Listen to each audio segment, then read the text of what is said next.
জি, আমি আতঙ্কে আছি। প্রতিটা মুহূর্তই আমার এখন আতঙ্কে কাটাইতে হয়।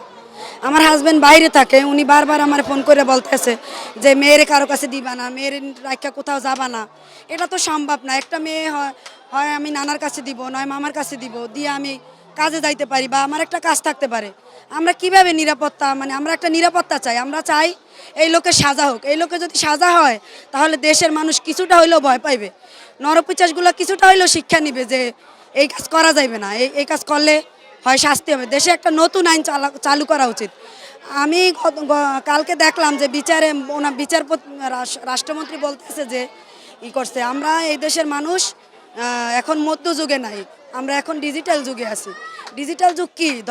দর্শকের যুগ। আমরা এখন দর্শনের যুগে আছি। দর্শকের কোনো বিচার নাই। আদি যুগে দর্শকের বিচার হইতো না, এখনো হবে না। এখন আমরা কি যুগে আছি?